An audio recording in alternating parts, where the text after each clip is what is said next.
RPGs, or role-playing games, are a genre in the video game industry that can be very decisive. Some people love them, others can't stand them, with very little room for the in-between. People will complain that the gameplay or storytelling is too slow or repetitive, as others will put hundreds of hours into these titles.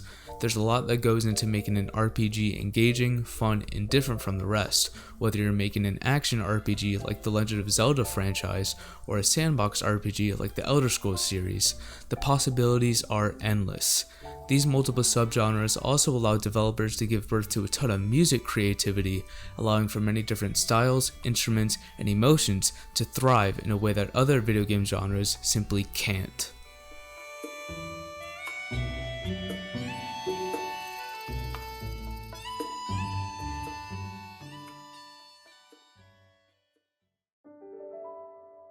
Over its 35-year history, the Legend of Zelda franchise has ventured out into many different gameplay styles, with each game having a very different vibe than the last.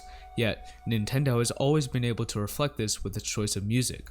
The music throughout the franchise has always been nothing short of iconic, often playing a big role in the gameplay, and whenever a new Zelda game releases, there's an extraordinary expectation from fans for the music to sound a certain way.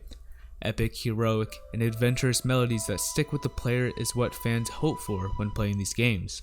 So when 2017's Breath of the Wild came into the picture, offering a new way to experience Hyrule and trailers boasting an engaging, exciting new score, the hype and excitement from fans was extreme.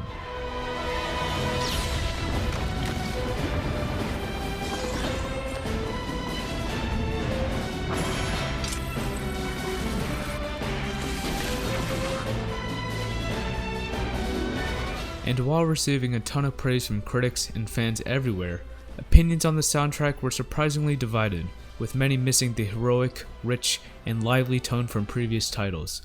This new soundtrack was gentle, but fitting, as this new open world and story required a massive change in the music and the way it was structured throughout the game.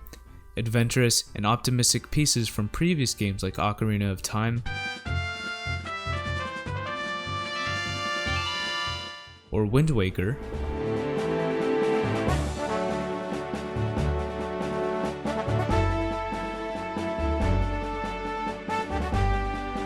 simply wouldn't fit this new story or experience.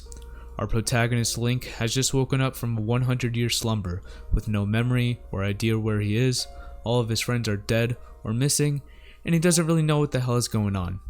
Stepping away from the heroic, stage-like style of previous games, this newly melancholic open world design requires a much slower and subdued soundtrack that composers Hajime Wakai and Manaka Kataoka perfectly provides.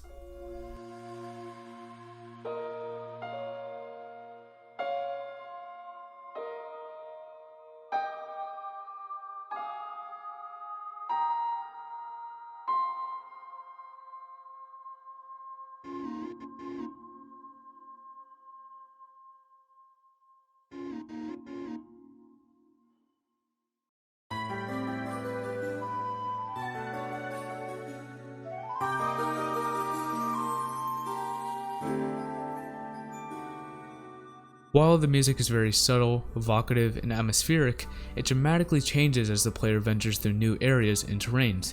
There's different music for the woods, desert, mountain, ruins, etc. Other aspects like temperature, time of day, enemy difficulty, and more will also affect musical aspects like tempo, rhythm, and expression.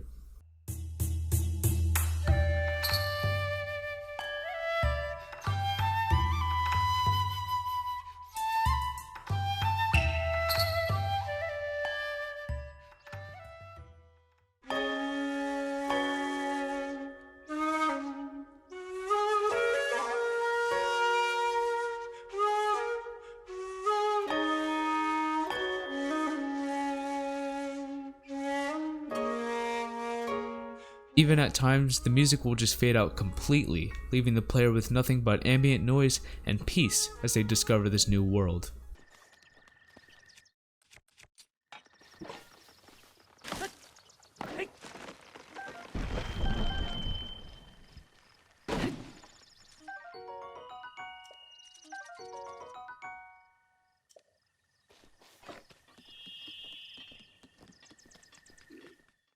Many other classic pieces from previous Zelda games can be heard, but have been greatly changed to fit the new, airy, calmer style of this game.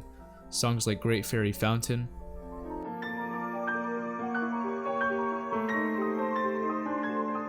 or Epona's theme, are much more instrumental and smooth, but still very noticeable, while other songs from areas like Kakariko Village are completely redesigned while still echoing its origin.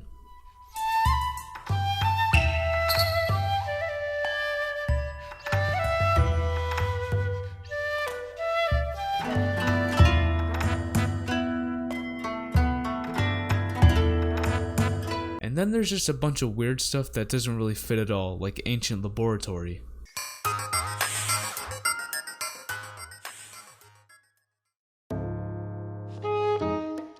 However, there's one side quest in the game that gives the player a lot of satisfaction and completion through its music. In this side quest, the player is given the task to build and repopulate a small village. You'll gather a ton of wood and find people throughout all parts of Hyrule and give them new purpose and life in this village. When first visiting the village, the music seems bare and calm, but hopeful, like the village.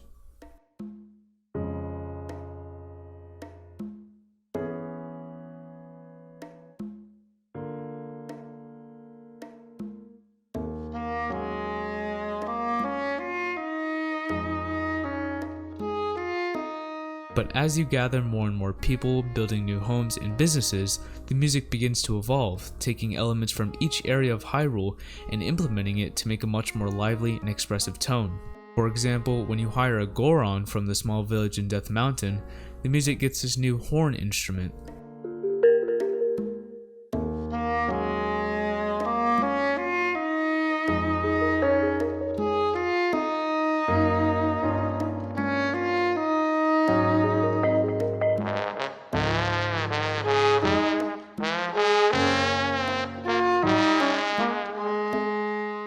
Each new instrument or melody that comes from these new villagers comes from their original hometown, stretching across each realm in Hyrule to create a very complete sound, representing this melting pot of different cultures and people all coming together, showing hope that this lost, open kingdom of Hyrule can thrive and live on.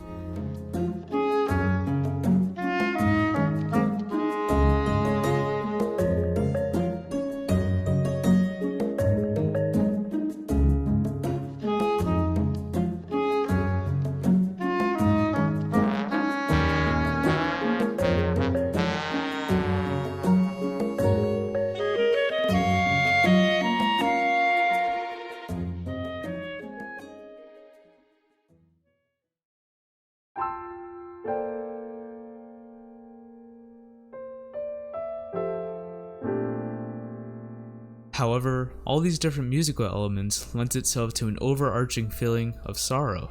The broken feeling of emptiness and the silence, the intimate and melancholic piano tracks, all come together to create a burden that can be seen through our protagonist, Link. Before his 100-year slumber, he was the hero, the knight to protect Hyrule against the evil Ganon, and he failed. While many of Hyrule's citizens are optimistic and excited for his return, others are angry, blaming him for what happened all those years ago.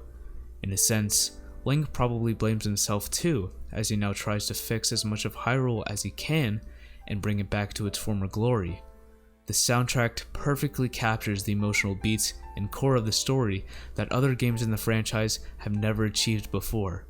This game doesn't need a big, heroic, and powerful soundtrack, but one that can reflect the personal tale of redemption for Link and for Hyrule, giving the player a sense of brokenness and failure with just a touch of hope for a brighter kingdom,